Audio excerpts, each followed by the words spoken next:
When I look at this season, we're 37 and 57, and to be honest, this is exactly where I want to be. I wanted to be one of the worst teams in the league so that we could have high draft picks and just dominate the draft in the following season.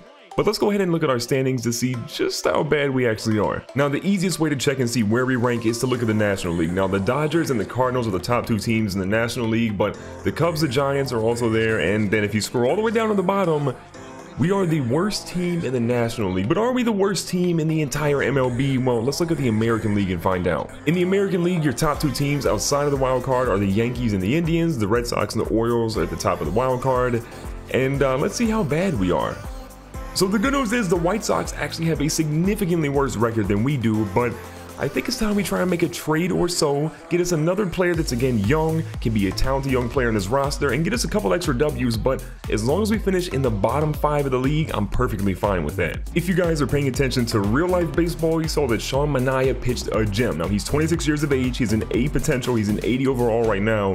He would be one of the better pitchers, if not the best pitcher on my team right now. So I'm trying to give up Troy Dixon, Martin Prado, and Bobby Bradley, which will give me a little bit of salary cap flexibility for that guy right there. Now, will they take this trade? Let's find out.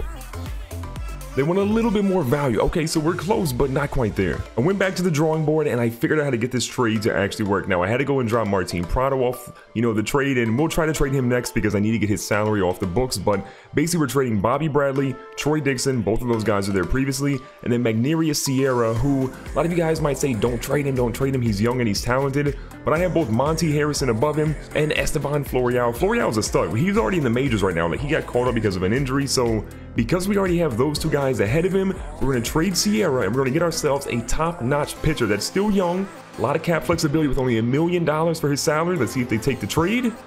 And they accepted it. Now, in the previous trade, I told you guys that I really wanted to get rid of Martin Prado, and I've kind of mentioned that I want to get rid of JT Realmuto as well. Well, we're almost at the trade deadline. We're right around the All-Star break, and I found a way to get rid of both of those guys. Now, the unfortunate thing is, I do have to go ahead and give up Sky Blue, as you guys can see. He's a little ways down here.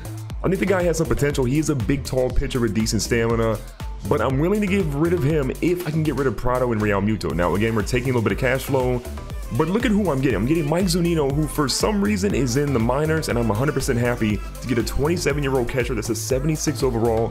Potential's not great, but look, I don't need him to be the long-term solution. I have some guys that we just drafted that I think can fit in his shoes. Now, if we go to third base, we're going to get Kyle Seager. This dude has some power. This dude's a fantastic fielder. I'm really excited to get the upgrade of him over Martin Prado. And then the guy that we got kind of thrown in there at the end, which I think will still be something we can use maybe as trade bait later, is going to be Kyle Lewis. He's a center fielder. He's got a pretty good arm. Again, he's young. He's got plenty of room to grow, but he could be trade bait for us in the future. Now, we're going to try to make this trade. I imagine they're going to take it. And they did. We can take a look at our lineups now, and I fully understand that our bench is weak, but don't worry, we don't need to win a ton of games right now. But I really like the core of what we've got. Look, Marcus Frisk was up to a 75, Andre Johnson's a 66, Seager's an 81, Zunino was like a 76, and now that we've traded for him and he's an everyday guy, we got him at a AAA, which I don't know why the Mariners had him there. He's now an 83 overall. Gleyber Torres is a 74, Elrod's a 71, Giavotella 68, and Esteban Florial a 70. This team is looking so much better. I'm really excited about this. After making a few trades, it looks like the Rays are trying to throw us a trade offer, so I want to see what it is. So they're saying they want Sandy Alcantara for Carlos Gomez. So we can get Carlos Gomez, but to be honest, Sandy, even though he's going down in the minor leagues right now, like if we take a look at his stats really quickly, Sandy's not doing the best, but I mean, he's still 22 years of age, 63 overall with a B potential.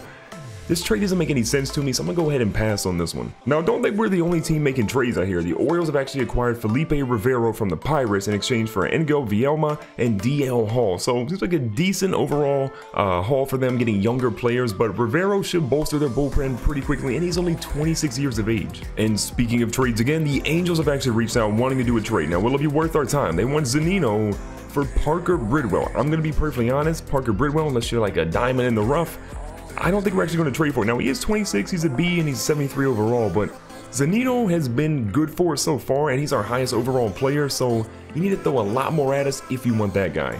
Coming up to the plate is Marcus Frisk, and call me crazy, but I feel like we've seen him in this situation before. A home run, a double, and a single. In the top of the 7th inning, he's a triple shy of getting the cycle, and the first pitch to him is going to be way out there, and he's going to lay off of it. I think the interesting thing too is we haven't really seen any of our young players establish himself as like a franchise guy just yet, but I think Frisk has shown that he's a 5-tool player. He can play, he can hit, he can do whatever you need him to do. This guy is a fantastic player, and it wasn't a triple, but it was a nice little single to make him go 4 for 4 on the day. Up next is Andre Johnson with Frisk on base. We're probably going to try a hit and run situation here. So you see Frisk lining up. He's ready to go. He does have a lefty pitching against us, so if he can get that nice little steal here.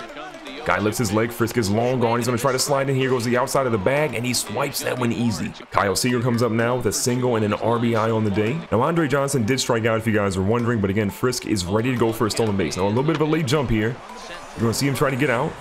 Frisk is going to hold up, and they're going to end up getting the out at first base, but Frisk does move over to third. And with 2 outs, Mike Zunino comes up again. The home run, the 3 RBIs, and the run. I don't know why the Angels thought we were just going to give this guy away. He has been way too good just to give up for free at this point.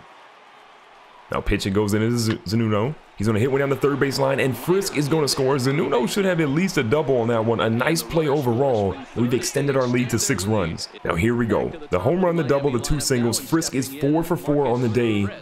Could the young fella get a triple here? Top of the 8th inning. You have to imagine, likely his last at bat of the ball game. He needs this one.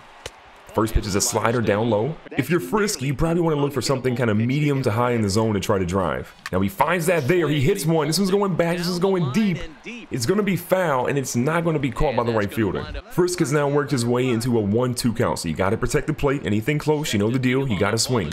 Now it's high. It's going to be up there. He hits it to the first baseman. He's super fast, though. 96 speed. And they just get him out by a single step. The perfect game is over for him. Almost had an opportunity for a triple. Let's be honest, he was nowhere close to it. In the bottom of the 8th inning, Frisk has an opportunity in the field to go ahead and shine. This one's going to be hit deep. He's going back for it. It's going to be close. He's going to try to snag it, and he does just before it gets to the wall. Great play in the field. And that's going to seal the deal. Frisk didn't get the cycle that we wanted, but still he played fantastic. 4 for 5 on the day. Had the home run, had the double, had the single, and then another single. So close, but yet so far away from that ever-eluding cycle. Now we're seeing Frisk come up again. This guy's been hitting home runs a lot recently. 1 home run, 2 RBIs, and a run scored here. But we're down in this game, but Frisk has an opportunity with a lefty up against him. Can he do something great here against Doolittle? Now 1 out, 2 guys on. First pitch is up. It's going to be something you should never swing at, but he does swing at it. It's going to be close. This one could have been insane. Instead, you're going to see this get held up. He could have sent a guy home, but instead we're going to have bases loaded. So close. If we had just gambled, we would have had 2 runs there, but now we have bases loaded. Up to bat now is Andre Johnson with the bases loaded and 1 out. Put it in the outfield. A guy is more than likely going to score. Pitch in from Doolittle. It's going to be low, and he fouls that one off. All Andre Johnson needs is 1 base hit to possibly give us the lead, but at least to tie this game up.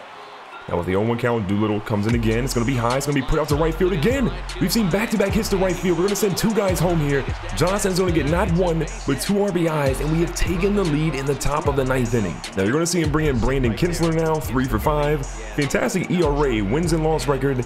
Not so great though. That 6-5 lead thanks to Andre Johnson. Now we have a lefty versus a righty. Not the best game planning for the Nationals.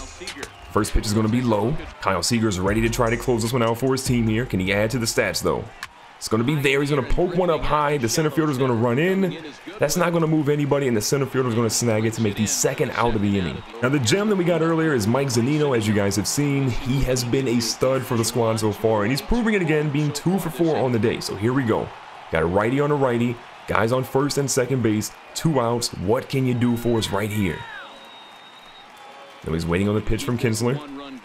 It's going to be there, and it's probably something he could have swung at, but he's looking for something a little bit more on the inner side of the plate. Dakota Elrod waiting on deck. We'll see if he gets a chance to at bat here. Zunino ready for this one. It's going to be low. He's going to drill this one out to deep center field. This one's going back. This one's going deep, and that one is out of here. A 3-run shot. I told you guys, Mike Zunino was the gem of this trade. He is making the Marlins fans pretty happy, and I mean, if you're Kinsler, that nice ERA you had of about 2, it's going to kind of skyrocket after that pitch. And Zunino gets to touch them all, and he makes his boys happy. Frisk and Johnson are both going to score. And I had just wondered if Dakota Elrod was going to get a chance to bat. Well, 1 for 3 in that double. He gets a chance to try to go 2 for 4 here. Let's see what the big fella can do. So here's Elrod again. Bases have been clear thanks to Zunino. 2 outs now, and again, no one on. First pitch. It's going to be inside. He's going to turn on it. He puts it into left field. That's going to be at least a 2-hopper. Should get over to second base. Even though he is a little bit of a slow runner, he should be able to get in. Maybe a slide on it. He slides. He's in. And a big double there for Elrod. With Elrod on second base, we have Derek Dietrich up here. Can he do something? I mean, this team has been going like a crazy rally here in the top of the ninth. And this one's going to be hit over towards the second baseman. The first base is not there. The pitcher trying to roll over. He's going to be safe. So now we have runners on the corners. This is a nightmare inning for Kinsler. And the young fella, Gleyber Torres, is up now. The single, the RBI, and the run. He now has a chance to go 2 for 4 on the day and get himself an RBI. Can the young fella, another rookie on this young Marlins team, come up clutch for the squad? I'm surprised Kinsler's still in the game, but here he goes. Good delivery, and we're going to see a foul ball by Torres. The 0-1 count now, and again, an opportunity to be clutch here for Torres. We're putting a lot of these young guys in fantastic situations. Oh my God, Torres went deep. This one is back. This one is deep, and it's going to be foul. So close to being a home run there for Torres. I mean, if you're Torres, you have to be, you know, kind of happy, but also disappointed because you crushed that one. It just unfortunately wasn't going to be fair. So here we go. The 0-2 count now for Torres. He's going to hit this one. I would have to imagine not exactly the same result. The throw to first is almost a little too late, but they do get Torres, and that ends a nightmare inning for the Nationals. We're going to see Trey Turner come up, and we put Kyle Barraclough in the game. Now, he has 30 saves in the season. He does have 7 losses, so as you can tell, he's lost a lot of these save opportunities, but we'll see if he can close things out here in the bottom of the 9th inning. Can go outside with a slider here. This one goes inside. We'll see Trey Turner try to get it. The third baseman Seager comes up. He's got an opportunity to get him, and he throws out the speedy Trey Turner at first for the first out of the inning. Up next is Daniel Murphy. We're going to try to go with the inside slider, see if we can jam him a little bit. This one goes inside, and he hits it foul. Looking for a changeup outside, down and away. This one goes up high. That was a missed count there. But we're going to see Andre Johnson get the easy second out, 1 out away from getting a crazy comeback victory. Bryce Harper, probably one of the hardest outs in baseball right now. This dude hits broken bat home runs. Let's see if we can get this young fella out. First pitch we're going to try is going to be a little dangerous, high and inside. That one's going to give us a strike. Going change up down the middle, a little low. That one's going to make him miss as well. 0-2 on Harper. Now can we go with the slider outside and away? He got a hold of that one, but it's going to be foul. Now, a couple of bad pitches have made it a 2-2 count. We're going with the changeup away. That one's going to be hit by him. We're going to dive. We're going to miss that one. And looks like we just were right. He's one of the hardest outs in the game. Bryce Harper gets on base. Up next is Ryan Zimmerman. Already a home run in the game. We're hoping we can not repeat that with him and just get this man out to finish it. So we're going to go slider away. Harper likely not a steal threat here. And that one hit Zimmerman. Barraclough lost his cool there and hit Zimmerman. And just like that, we got 2 guys on and an angry Ryan Zimmerman. Now, Anthony Rendon, another guy who's hit a home run. He's a double, a single.